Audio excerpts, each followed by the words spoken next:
हो सकता है कि आगे कांग्रेस का एक और बड़ा विभाजन हो।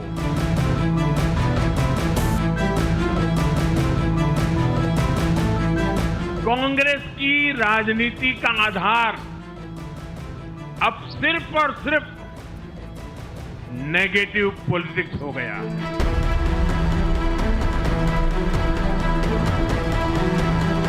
बंगाल वाली दीदी, अब बंगाल की बारी। आप देखिए कि बिहार जीतते ही किस तरह से बीजेपी बंगाल में एक्टिव हो गई। बंगाल में बीजेपी एकता यात्रा निकाल रही है, उधर टीएमसी एसआईआर के खिलाफ वोट रक्षा कैंपेन चला रही है। बीजेपी अवैध बांग्लादेशियों के भागने पर टीएमसी को घेर रही है। टीएमसी बंगाल में बीएलओ की मौत को एसआईआर का अत्याचार बता रही है। यानी बंगाल में अवैध बांग्लादेशी एसआईआर के मुद्दे पर बीजेपी और टीएमसी आमने सामने हैं। बंगाल में इस वक्त अवैध बांग्लादेशियों के वापस बांग्लादेश जाने के वीडियो भी वायरल हो रहे हैं। इन्हीं वीडियो को लेकर बीजेपी टीएमसी को घेर रही है। पश्चिम बंगाल में वोटर लिस्ट फाइनल करने के लिए 4 नवंबर से एसआईआर की प्रक्रिया चल रही है। उसी के बाद से खबरें आने लगी थी कि पश्चिम बंगाल से चोरी छिपे बॉर्डर पार कर बांग्लादेश लौटने वाले घुसपैठियों की तादाद बढ़ रही है। यह तस्वीर पश्चिम बंगाल के उत्तर 24 परगना जिले की स्वरूपनगर की है, जहां का हकीमपुर बॉर्डर पोस्ट बांग्लादेश से लगता है। पिछले 3 दिनों से यहां बड़ी तादाद में बांग्लादेशी परिवार इस बॉर्डर पोस्ट के आसपास अपने सामान के साथ मौजूद हैं। इस मौके की ताक में है कि किसी भी तरह बॉर्डर पार करके बांग्लादेश में चले जाएं।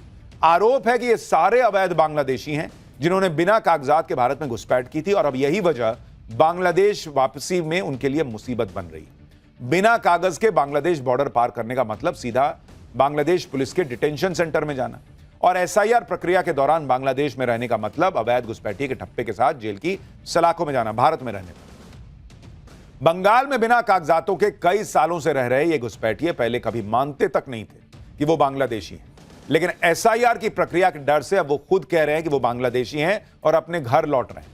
आप उत्तर 24 परगना के हकीमपुर बॉर्डर पोस्ट से टाइम्स नाउ नवभारत संवाददाता रिदिता की ये एक्सक्लूसिव रिपोर्ट देखिए। एसआईआर शुरू होते ही बंगाल का जो पॉलिटिकल परिस्थिति है वो काफ़ी टेंस्ड हो चुका है। अभी हम लोग जहाँ खड़े हैं वो है हकीमपुर चेक पोस्ट, और हकीमपुर चेक पोस्ट में जैसे कि आप देख सकते हैं ये विजुअल, ये 100 से ज़्यादा बांग्लादेशियों या जिन लोगों के पास प्रॉपर लीगल डॉक्यूमेंट्स नहीं था भारत में रहने के लिए, उन लोगों का भीड़ जम चुका है। और ये सिर्फ एक बॉर्डर का तस्वीर नहीं है, वाकई ये बहुत ही सारे बॉर्डर्स का तस्वीर है जहाँ नोदिया भी आता है, कुछ बिहार भी आता है। पर इन लोगों के पास डॉक्यूमेंट्स नहीं था, फिर भी ये लोग कैसे रह रहे थे बंगाल में। और नॉर्थ 24 परगना जहाँ ये जगह है वो काफ़ी 3 घंटे का दूरी में है, एकदम सिटी के नज़दीक, कोलकाता के नज़दीक। कैसे रह रहे थे ये लोग, इधर लोगों से पूछ लेते हैं। दादा आप कब आए हो? हाँ, करीब 20 साल पहले। 20 साल पहले इधर कैसे आए हो? कैसे मतलब मेरे पापा और मम्मी के साथ आए थे, तब मैं बहुत छोटा था।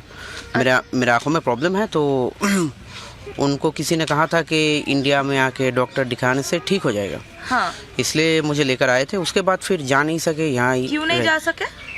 क्योंकि हम इनलीगल तरीके से आए थे, इसलिए जा नहीं पाए। तो इलीगल तरीके से आए थे, इधर कोई लीगल पेपर कुछ बनाए थे उसके बाद? नहीं, उसके बाद कुछ बना नहीं पाए थे, क्योंकि कुछ बनाने के लिए तो पुराना कुछ डॉक्यूमेंट्स जो है दिखाना पड़ता है जी। वैसा तो कुछ था नहीं, इसलिए दिखा नहीं पर पाए। आप जब डॉक्टर दिखाने जाते थे या कंसल्ट करने जाते थे तब आपका कुछ मांगते नहीं थे, आईडी प्रूफ या कुछ सर्टिफिकेट? नहीं, ऐसा कुछ तो मांगते नहीं थे। कभी ऐसा कुछ ज़रूरत पड़ा नहीं है जी। तो जहाँ रहते थे उधर भी घर भाड़े पे लेने के लिए कुछ लीगल डॉक्यूमेंट्स नहीं मांगे कोई? नहीं, ऐसा कुछ तो कभी मांगता नहीं था। पहले तो इतना कुछ ज़रूरी था नहीं, ऐसे ही दे देते थे। फिर हाँ। हम 20 साल एक ही जगह पे रह गए थे ना। कहाँ रहते थे आप? हम डानकुनी में थे। अच्छा, तो आप लोग अभी क्यों वापस जा रहे हो? वापस अभी जा रहे, देखिए एक बात जो है, एसआईआर तो हो रहा है जी, ये एक बात है, और दूसरा बात यह है कि कुछ दिन पहले से हमारे वहाँ पे एक बात हो रहा था कि यहाँ एसआईआर होने के बाद एक कैंप बनाया जाएगा जहाँ दूसरे देशों के जो लोग हैं यहाँ के रहते हैं उनको वहाँ ले जाएगा। डर से जा रहे हो? डर मतलब हाँ, वो तो है ही, ज़रूर है, क्योंकि मेरा पूरा फैमिली है मेरे साथ, तो उन लोगों को लेकर तो मैं कोई रिस्क नहीं ले सकता। तो जो लोग एसआईआर को गाली दे रहे हैं बॉस, आप उनसे पूछिए कि देश में ये इतना बड़ा क्लीन अप प्रोसेस चल रहा है और उनको एसआईआर से दिक्कत क्यों है। हकीमपुर बॉर्डर पर नवभारत की पड़ताल के दौरान कई बांग्लादेशी अपना चेहरा छिपाते नजर आए। ये वो लोग हैं जो अपनी बांग्लादेशी पहचान छिपाकर खुद को स्थानीय बंगाली बताकर सालों से कोलकाता और उसके आसपास के इलाकों में रह रहे थे। अभी कैमरे पर इन्हें अपनी पहचान खुलने का डर सता रहा है। 4 नवंबर से 4 दिसंबर तक पश्चिम बंगाल में वोटर लिस्ट करेक्शन के लिए एसआईआर का प्रोसेस चल रहा है। चुनाव आयोग उसे बहुत सख्ती से अंजाम दे रहा है। हर घुसपैठिए को वोटर लिस्ट से बाहर करने की तैयारी है। ऐसे में ये अवैध बांग्लादेशी अभी किसी भी तरह बांग्लादेश भागना चाहते हैं ताकि एसआईआर की प्रक्रिया खत्म होने के बाद मौका देखकर फिर से बंगाल में घुस जाएंगे। हकीमपुर बॉर्डर पोस्ट पर बंगाल छोड़कर अभी बांग्लादेश भाग रहे कई घुसपैठियों ने इस बात को कबूला भी है। मतलब क्यों जा रहे हो? जा रहे इसीलिए जो अभी जो मांग रहा वोटर कार्ड 2002 का, तो हम लोग तो यहाँ का है नहीं, हम लोग तो बांग्लादेश का है, तो हम लोग का पास तो है भी नहीं। तो उस साइड जाओगे तो उसके बाद आप चले जाएंगे यहाँ पे कैंप पे जाना है। अच्छा, कौन सा कैंप में जाना है? हमको तो मालूम नहीं है, हम सुना है। हम तो आप तो सब यहाँ पे करा ना, हम सरेंडर कर रहे हैं। हो? सरेंडर कर रहे हैं। कोई लीगल डॉक्यूमेंट है आपके पास? कैसे आए थे फिर इस बार? ऐसे आया था, लोग पकड़ के। किसी को पैसा देना हुआ था? किसको पैसा दिए थे? आदमी नहीं अभी दिया दूसरा आदमी को। सोचिए, देश से अवैध बांग्लादेशी बाहर जा रहे इस एसआईआर की वजह से, लेकिन बंगाल में टीएमसी ने, ममता बनर्जी की पार्टी ने एसआईआर के खिलाफ मोर्चा खोला हुआ है। टीएमसी जगह जगह कैंपेन चला रही है और भरोसा दिला रही है कि किसी का भी वोट नहीं कटने देंगे। लेकिन इस भरोसे के बाद भी बांग्लादेशी घुसपैठियों की भगदड़ नहीं थम रही, क्योंकि ये बांग्लादेशी जानते हैं कि अगर जांच में उनसे कागजात मांग लिए गए तो क्या कागज दिखाएंगे। जिन्होंने किसी तरीके से आधार कार्ड बनवा भी लिए हैं, उन्हें भी ये डर है कि कहीं चेकिंग में पकड़े न जाएं। बंगाल से अवैध बांग्लादेश वापस भाग रहे बांग्लादेशी अवैध रूप से जो रह रहे थे वो अब बांग्लादेश भाग रहे हैं। इसकी पुष्टि खुद बॉर्डर की निगरानी करने वाली बीएसएफ यानी बॉर्डर सिक्योरिटी फोर्स ने की है। बीएसएफ के अधिकारियों का कहना है कि बिना दस्तावेज वाले अवैध बांग्लादेशी वापस बांग्लादेश लौट रहे हैं और पिछले कुछ दिनों में इनकी संख्या काफी बढ़ गई है। बीएसएफ अधिकारियों के मुताबिक नॉर्थ 24 परगना और मालदा जिले में ऐसे अवैध बांग्लादेशी वापस अपने वतन लौटने की तादाद जो उनकी है उसमें बड़ा जंप आया है। पहले इस तरह के अवैध बांग्लादेशियों का अपने वतन लौटने के मामले में मुश्किल से डबल डिजिट का नंबर आता था, लेकिन अब इनकी संख्या सैकड़ों में पहुंच गई है। बीएसएफ अधिकारियों का कहना है कि हर दिन करीब 100-150 केस ऐसे सामने आ रहे हैं। बीएसएफ के मुताबिक जो लोग बिना दस्तावेज के हैं उन्हें बॉर्डर गार्ड बांग्लादेश को सौंप दिया जाता है। अगर वो इन्हें एंट्री नहीं करने देते हैं तो फिर दूसरा विकल्प अपनाया जाता है। बीएसएफ अधिकारियों ने दावा किया है कि जो लोग वापस बांग्लादेश लौटना चाहते हैं उसमें से ज्यादातर वो हैं जिनके पास कोई दस्तावेज नहीं। बीएसएफ के दावे के मुताबिक एसआईआर और जो वेरिफिकेशन ड्राइव चल रहा है उस वजह से ही ये बांग्लादेशी वापस भाग रहे हैं। बांग्लादेशियों के अपने देश लौटने की तस्वीरों और आंकड़ों को लेकर बीजेपी ममता बनर्जी सरकार पर फायर। अवैध बांग्लादेशियों को शरण देने का आरोप लगा रही है। बीजेपी कह रही है कि ममता बनर्जी बंगाल को बांग्लादेश बनाने की साजिश रच रही। सुनिए, अब बंगाल की बारी है। बंगाल की बारी इसलिए है, बंगाल को बांग्लादेश बनाने की साजिश ममता बनर्जी का है वोट के लिए, और वहां रेड कारपेट बिछा के रखी है बांग्लादेशी और रोहिंग्या के लिए। वहां की जनता भयभीत है, खास करके हिंदू। तो अब बंगाल में भी इस बार झाड़ू पोछा लगा करके उसको खत्म करना। इधर ममता बनर्जी को घेर रही है बीजेपी। उधर ममता बनर्जी ने एसआईआर प्रक्रिया के दौरान बीएलओ यानी बूथ लेवल ऑफिसर की मौत पर चुनाव आयोग को घेर दिया। ममता बनर्जी आरोप लगा रही है कि आज ही जलपाईगुड़ी में एक और बूथ लेवल ऑफिसर ने एसआईआर के प्रेशर में अपनी जान दे दी। एसआईआर शुरू होने से लेकर अभी तक 28 लोग अपनी जान गंवा चुके हैं। यह सब इसलिए हो रहा है क्योंकि चुनाव आयोग ने बिना प्लानिंग के इन पर वर्कलोड बढ़ा दिया। जो काम पहले 3 साल में होता था वो 2 महीने में हो रहा है, वो भी इसलिए ताकि अपने सियासी मालिक को खुश किया जा सके। इधर विपक्ष एसआईआर में फंसा हुआ है। उधर पीएम मोदी और नीतीश की जोड़ी बिहार में सरकार बनाने जा रही है। कल बिहार में शपथ ग्रहण समारोह है। बिहार में चुनाव से पहले इंडी गठबंधन पूरा माहौल बना रहा था कि मोदी शाह नीतीश कुमार को तो मुख्यमंत्री बनाएंगे ही नहीं, मोदी अपने किसी चेले को सीएम बना देंगे। लेकिन आप देखिए कि पटना में गांधी मैदान में नीतीश कुमार शपथ लेने वाले हैं। नीतीश कुमार को आज एनडीए का नेता चुन लिया गया। नीतीश कुमार के साथ कल कुछ मंत्री भी शपथ ले सकते हैं। इससे पहले आज बीजेपी की बैठक में डिप्टी सीएम सम्राट चौधरी को विधायक दल का नेता चुना गया। इसके अलावा विजय सिन्हा को डिप्टी लीडर चुना गया। सम्राट चौधरी और विजय सिन्हा नई सरकार में भी डिप्टी सीएम रहेंगे। यानी बिहार में नीतीश बीजेपी की वही टीम फिर से काम करने जा रही है जिस टीम को इतना बड़ा जनादेश मिला है। गठबंधन में कुछ लोग तो कह रहे हैं कि बिहार में जो दुर्दशा हुई उसे कांग्रेस भूल गई है, लेकिन कांग्रेस ऐसी ही सोच से चलती रही कि उसे पता नहीं कि बीजेपी के तूफान में कांग्रेस तिनके की तरह उड़ जाएगी। यह किसने कहा है आगे आपको बताऊंगा। लेकिन पहले राहुल गांधी का हाल आप देखिए। बिहार में हार के बाद राहुल गांधी ने एक हाई लेवल मीटिंग की। भाई सबको लगा कि कुछ तूफानी करेंगे, जिम्मेदारी लेंगे कि मैं 95 हार में हिस्सा रहा हूं, मैं हट जाता हूं। अरे भाई राहुल गांधी अलग लेवल पे चल रहे हैं। सूत्रों से खबर है कि मीटिंग में राहुल गांधी ने फिर से चुनाव आयोग और एसआईआर पर सवाल उठाए। राहुल गांधी ने कहा कि उनकी पार्टी इस लड़ाई को संगठन के तौर पर, सियासी तौर पर और कानूनी तौर पर लड़ेगी। सूत्रों से खबर है कि राहुल गांधी ने कहा कि बिहार में जल्दबाजी में एसआईआर किया गया और जो जेन्युइन वोटर्स हैं उनके नाम हटा दिए गए। राहुल गांधी ने यह भी कहा कि कांग्रेस और इंडी गठबंधन नतीजों की गहरी समीक्षा करेगा। ये समीक्षा ही करते रह जाएंगे। राहुल गांधी इस हाई लेवल मीटिंग में उन 12 राज्यों के नेता भी मौजूद रहे जहां चुनाव आयोग एसआईआर की प्रक्रिया चला रहा है या चलाने वाला है। कांग्रेस ने एसआईआर के खिलाफ दिल्ली के रामलीला मैदान में बड़ी रैली का भी ऐलान कर दिया। कांग्रेस अब कह रही है कि वो अब एसआईआर के खिलाफ सड़क पर उतर जाएगी। कांग्रेस को यह समझ में नहीं आ रहा कि वो सड़क पर उतरने की बातें कर रही है। राहुल गांधी की यह पॉलिटिक्स उन्हें ऑलरेडी सड़क पर ले आई है। पब्लिक उनको सड़क पर ले आई है, बॉस वोट नहीं दे रही, इनको समझ ही में नहीं आ रहा है। राहुल गांधी, कांग्रेस, इनमें से कोई बदलने के मूड में नहीं दिख रहा। सबसे खराब प्रदर्शन का सारा बोझ जो है वो उन्होंने उठाया और चुनाव आयोग के माथे पर डाल दिया कि इसकी वजह से हारे। और हमने आपको कहा भी था कि ये लोग उसी का बेस बना रहे हैं क्योंकि इनको पता था ये हारे। लेकिन कई लोग कांग्रेस के अंदर, कई नेता आत्ममंथन के लिए बोल रहे हैं। पार्टी की नीतियों पर सवाल उठ रहा है, लेकिन उधर राहुल गांधी चुनाव आयोग के खिलाफ नया मोर्चा खोलने की तैयारी में। हालांकि राहुल गांधी के खिलाफ खुद ही मोर्चा खुल गया। कांग्रेस के कुछ नेताओं और इंडी के सहयोगी के बाद अब समाज का एक वर्ग भी राहुल गांधी को घेर रहा है। 272 प्रभावशाली लोगों ने राहुल गांधी के खिलाफ लेटर लिख दिया। चुनाव आयोग जैसी संवैधानिक संस्था की इमेज के खराब करने के लिए राहुल गांधी की आलोचना की गई है। इस लेटर में कहा गया है कि देश के संविधान पर हमला किया जा रहा है। कभी संसद, कभी सेना, कभी जुडिशरी, इन सब की इमेज खराब करने की कोशिश की जा रही है और अब चुनाव आयोग निशाने पर।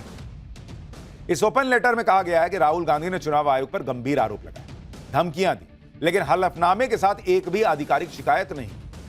इस लेटर में राहुल गांधी को यह सलाह भी दी गई कि वो अपने सियासी खुन्नस को साइड में रखें और लोकतांत्रिक तरीके से आए नतीजों को स्वीकार करें। ये जो कांग्रेस के नामदार हैं, ये जिस रास्ते पर कांग्रेस को लेकर चल रहे हैं, इसके प्रति घोर निराशा, घोर नाराजगी अंदर ही अंदर पनप रही है।